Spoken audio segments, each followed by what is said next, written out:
Captain Colter Steven keeps traveling between two locations, trying to rescue millions of people. It's quite puzzling, but the question is, was it possible? How? And how did he find the bomb and the bomber without killing anyone mistakenly? All within 8 minutes. This man, Colter Steven, wakes up as a different person, Sean Fentress, in a different location, and he was like, uh-oh, where the heck am I? Who is this lady seated across from me, and what is she babbling on about? It sounds like someone just had a breakup. Oops. But where the heck am I?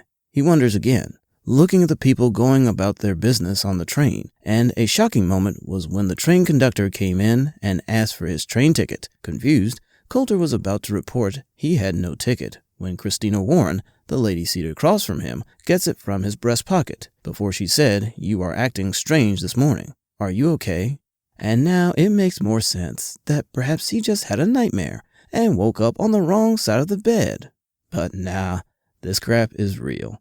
"Sean, did I do something?" Christina asks honestly, while Colter gives a breakdown of who he is now. How is it possible that a captain who flies a helicopter for the U.S. Army in Afghanistan is flying seated in a train in Chicago? Someone must be insane. Or what else could it be? He quickly checks into the bathroom, where he sees another man staring and wearing the same expression as he. He searches through his pocket and finds a wallet, which confirms that he is Sean Fentress. Uh-oh, what is this? If I were Colter, I would have gone back in and slept, hoping to wake up in Afghanistan. But indeed, this wish was granted almost immediately. The next thing we know, Christina is standing outside and is assuring him, saying, "Look at me, everything is going to be okay." But ta-da!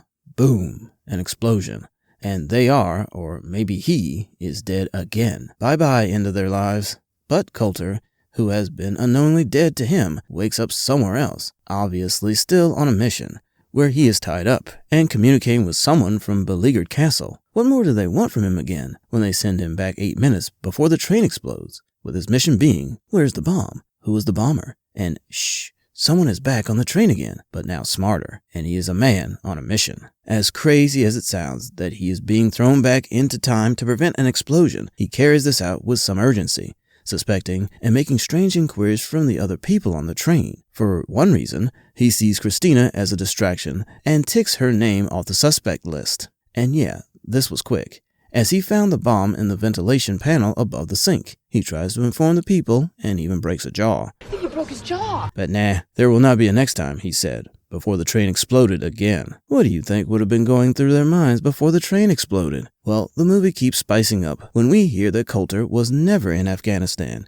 and had been with them for 2 months trying to help save lives. The unanswered question is, why Colter? And what is really happening? We've got more interesting stories to tell you about this movie. Stay tuned, and remember to like, subscribe, and share.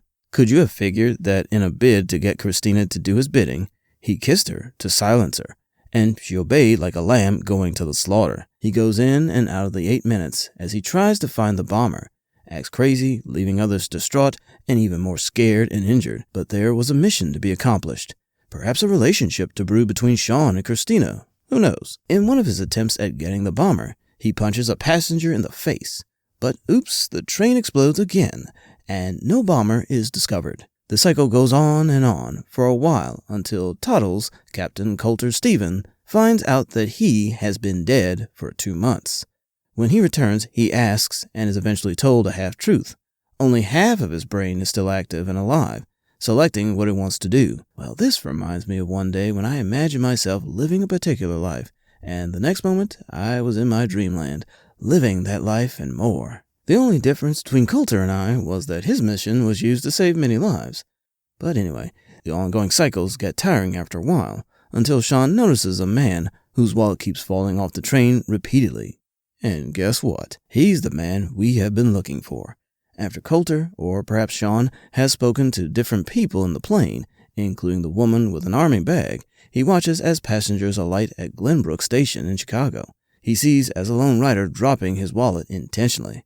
Apparently, he is the bomber, and he did that for a show, so that when the bomb explodes, people think he is dead as well, while instead, he will be up and down exploding other cities and living a runaway life. At the bus where Sean confronts him, Derek opens it, and there we have it.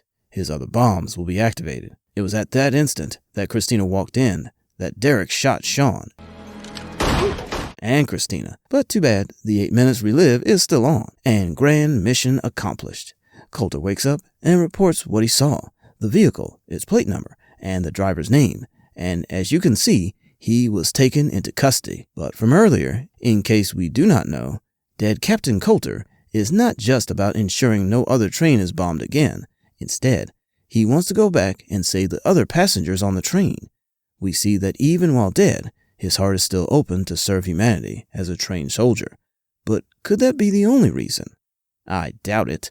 It is evident that the more he returned to the train, the more he kept conversing with Christina, and we know he wanted to have the beautiful lady to himself, as Sean and Goodwin agreed after his plea. He goes back onto the train and asks his crush, Christina, for a cup of coffee, which she had been dying to have with him for a while, before he goes off to attend to the bomber and stop the bombing of the train. In a bid to enjoy himself, he places a bet on the comedian who has been in the truck, and everyone is having a great time on the train, with no death or loss. Not only does that happen, but Sean also calls Donald Stevens, Colter's father, and talks to him about Colter, where they share some emotional moments and tie all the loose ends. But in the beleaguered castle, Goodwin was instructed to clear off his memory, so he is used as bait for more missions.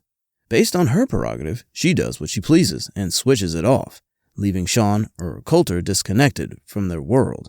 But with a Sean in another universe having a great time with Christina, and that's the end of the video. What would you do if you had 8 minutes left on Earth? Would you have altered the lives of people? Or perhaps leaving the machine by wiping off Colter's memory so you can use him for different missions? Well, it's all up to you.